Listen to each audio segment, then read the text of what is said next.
कह रहे हैं।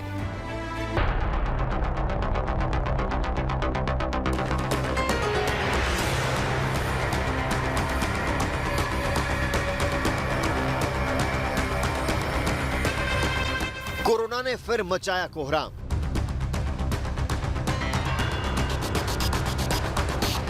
शहर शहर कोरोना का कहर। क्या करके मानेगा कोरोना?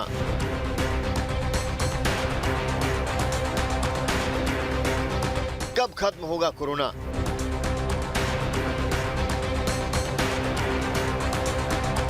एक रिपोर्ट में चौंकाने वाला खुलासा।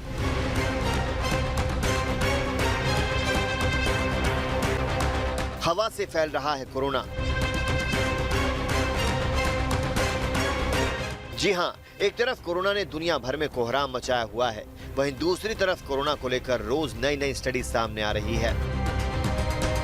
हाल ही में आई एक रिपोर्ट ने कोरोना को लेकर चौंकाने वाला खुलासा किया है।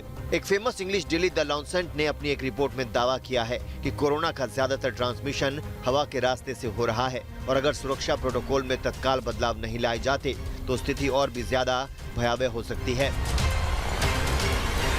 इंग्लैंड, अमेरिका और कनाडा के 6 विशेषज्ञों द्वारा ये रिपोर्ट तैयार की गई है। इनका कहना है कि हवा के जरिए वायरस नहीं फैलता। ये साबित करने के लिए पर्याप्त सबूत नहीं है, जबकि ज्यादातर वैज्ञानिक ऐसा ही मानते हैं। नई रिपोर्ट के आधार पर विशेषज्ञों ने कोविड-19 सुरक्षा प्रोटोकॉल में तत्काल बदलाव किए जाने का सुझाव दिया है। इस स्टडी में कुछ खास बातें बताई गई हैं, वो भी हम आपको बताते हैं। स्टडी में बताया गया है कि वायरस के सुपर स्प्रेडर इवेंट महामारी को तेजी से आगे ले जाते हैं। इसमें कहा गया है कि ऐसे ट्रांसमिशन का हवा के जरिए होना ज्यादा आसान है बजाय बूंदों के। ऐसे इवेंट्स की ज्यादा संख्या के आधार पर इस ट्रांसमिशन को अहम माना जा सकता है। क्वारंटीन होटलों में एक दूसरे से सटे कमरों में रह रहे लोगों के बीच ट्रांसमिशन देखा गया, बिना एक दूसरे के कमरे में गए। बिना लक्षण या लक्षण से पहले ऐसे लोगों से ट्रांसमिशन जिन्हें खांसी या छींक ना आ रही हो, उनसे ट्रांसमिशन के कम से कम 1/3 मामले हैं और दुनिया भर में वायरस फैलने का एक बड़ा जरिया है। इससे हवा के रास्ते वायरस फैलने की बात को बल मिलता है। स्टडी में ये कहा गया है कि बोलते वक्त हजारों पार्टिकल पैदा होते हैं और कई बड़ी बूंदें, जिससे हवा के जरिए वायरस फैलने का रास्ता खुलता है। इमारतों के अंदर ट्रांसमिशन बाहर के मुकाबले ज्यादा है और वेंटिलेशन होने से कम हो जाता है। अस्पतालों और मेडिकल संगठनों के अंदर भी इन्फेक्शन फैला है, जहां कॉन्ट्रैक्ट और ड्रॉपलेट से जुड़े कई नियमों जैसे पीपीई तक का पालन किया जाता है। हालांकि एरोसोल से बचने के लिए कोई तरीका नहीं होता। लैब में SARS-CoV-2 वायरस हवा में मिलने का दावा किया गया है। इस दौरान वायरस 3 घंटे तक हवा में संक्रामक हालत में रहा। कोविड-19 मरीजों के कमरों और कार में हवा के सैंपल में वायरस मिला। रिपोर्ट में कहा गया है कि हवा में वायरस का सैंपल इकट्ठा करना काफी चुनौतीपूर्ण है। इसके लिए तकनीकी कमियां होती हैं और वायरस को लैब तक लाना मुश्किल हो जाता है। इसके लिए खसरे और टीबी का उदाहरण दिया गया है, जो फैलती हवा से है, लेकिन लैब में इन्हें कमरे की हवा से लेकर कल्चर नहीं किया जा सकता। अस्पताल और कोविड-19 के मरीजों वाली इमारतों की एयर फिल्टर और डक्ट में वायरस मिला है, जहां सिर्फ एरोसोल पहुंच सकते हैं। अलग अलग पिंजरों में कैद जानवरों में भी ट्रांसमिशन मिला है, जो एयर डक्ट से ही जुड़े थे। हवा से वायरस नहीं फैलता, ये साबित करने के लिए पर्याप्त सबूत नहीं है। दूसरे तरीकों से वायरस फैलने के कम सबूत हैं। बात की जाए इस रिपोर्ट की तो इंग्लैंड, अमेरिका और कनाडा के 6 विशेषज्ञों ने ये रिपोर्ट तैयार की है। इनका कहना है कि हवा के जरिए वायरस नहीं फैलता। ये साबित करने के लिए पर्याप्त सबूत नहीं है, जबकि ज्यादातर वैज्ञानिक ऐसा ही मानते हैं। नई रिपोर्ट के आधार पर विशेषज्ञों ने कोविड-19 सुरक्षा प्रोटोकॉल में तत्काल बदलाव किए जाने का सुझाव दिया है। अगर विशेषज्ञों का नया दावा अगर सिद्ध और स्वीकार कर लिया जाता है तो दुनिया भर में कोरोना के खिलाफ जंग की रणनीति पर भारी असर पड़ सकता है। इससे लोगों को अपने घरों के अंदर भी मास्क पहनना पड़ सकता है और शायद हर समय सतर्क और सावधान भी रहना पड़ सकता है।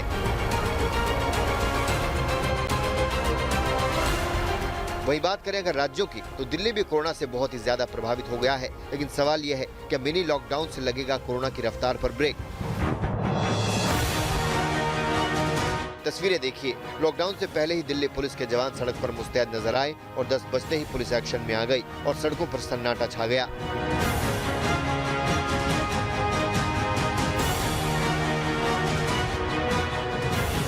राजधानी में वीकेंड लॉकडाउन का आज पहला दिन है।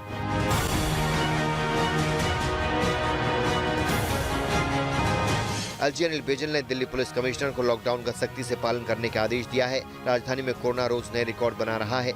कोरोना की बेकाबू रफ्तार ने सरकार की नींद उड़ा दी है।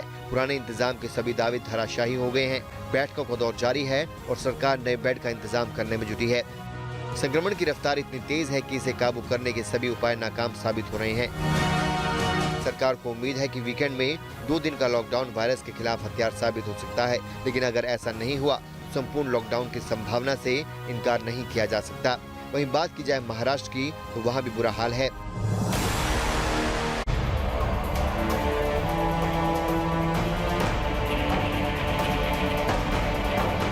सड़कों पर सन्नाटा पसरा है।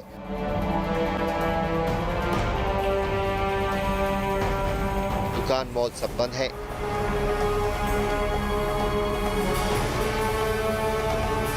प्रवासी मजदूरों का कारवां अपने अपने घरों को लौट रहा है।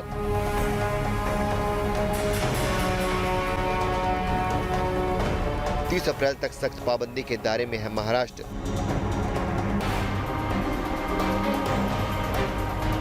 लेकिन क्या इससे टूट पाएगी कोरोना की चेन? एकदम काही लॉकडाऊन असं म्हणत नाहीये, पण काही निर्बंध हे साधारणतः त्या सदृश्य आहेत.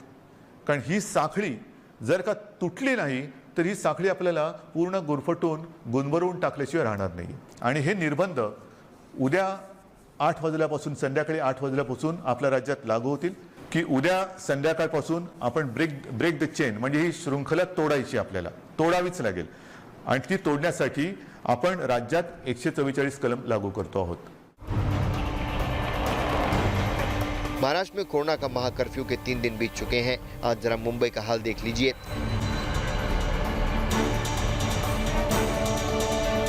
लेकिन इन उपायों के बावजूद राज्य में कोरोना के ग्राफ में कोई सुस्ती नहीं आई है, बल्कि कोरोना रोज नए रिकॉर्ड बना रहा है। महाराष्ट्र के लिए सबसे बड़ी चिंता की बात कोरोना के नए प्रकार को लेकर है। जब से कोरोना का संक्रमण शुरू हुआ है, महाराष्ट्र और मुंबई में इसका सबसे ज्यादा असर देखा गया। यहाँ तक कि दूसरी लहर में भी सबसे ज्यादा केस और मौत के आंकड़े महाराष्ट्र से आ रहे हैं। ऐसे में सवाल बड़ा है कि कोरोना की ये चेन टूटेगी कैसे?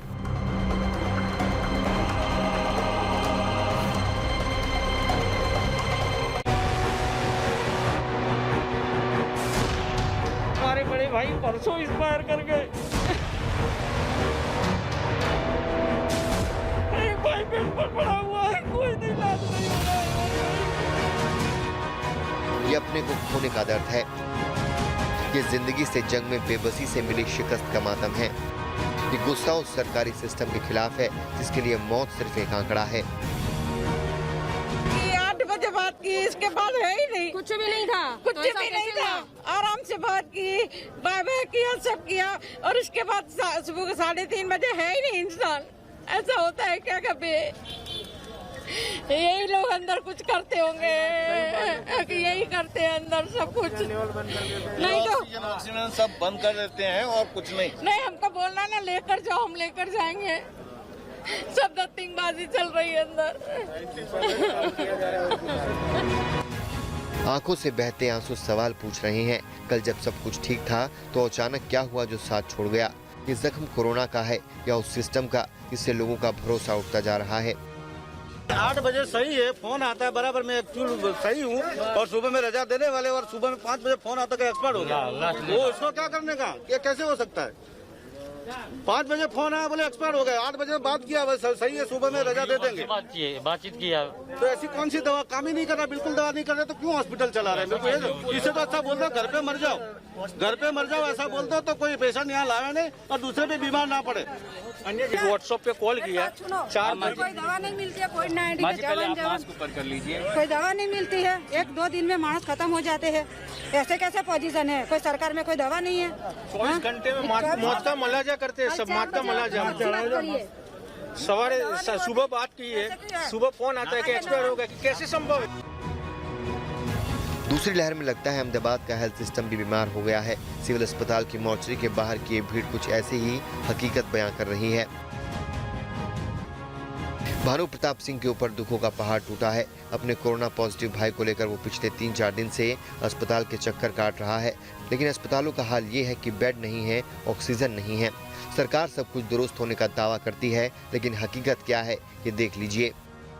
हमारे बड़े भाई परसों एक्सपायर कर गए। एक भाई बेड पर पड़ा हुआ है, कोई नहीं इलाज नहीं हो रहा है हमारे भाई को। अब देखिए दिल्ली का हाल। कोरोना के तेजी से बढ़ते मामलों के चलते अस्पताल में बेड और ऑक्सीजन कम पड़ने लगे हैं। दिल्ली के एक बड़े अस्पताल के बाहर की तस्वीरें देखिए। बीमार बुजुर्ग महिला का स्ट्रेचर खुद खींचते घरवाले, रिक्शे से अस्पताल के चक्कर काटती मरीज। ये तस्वीरें सरकार के हर दावे की चिंधियां उड़ाने के लिए काफी हैं। दिल्ली का हाल आपने देख लिया। आप चलते हैं पटना। यहाँ के जगदीश मेमोरियल हॉस्पिटल में उस वक्त हड़कंप मच गया जब पता चला कि अस्पताल में सिर्फ 3 घंटे का ऑक्सीजन बचा है। इस अस्पताल में कोरोना के 30 मरीज हैं और सबके सब ऑक्सीजन पर। मध्य प्रदेश के कई कोविड केयर अस्पतालों में भी मरीजों की सांसों पर संकट बना हुआ है। हाल यह है कि मरीजों के तीमारदारों से पर्चा भरवाया जाता है कि ऑक्सीजन की कमी से परिजन को कुछ हुआ तो अस्पताल की जिम्मेदारी नहीं।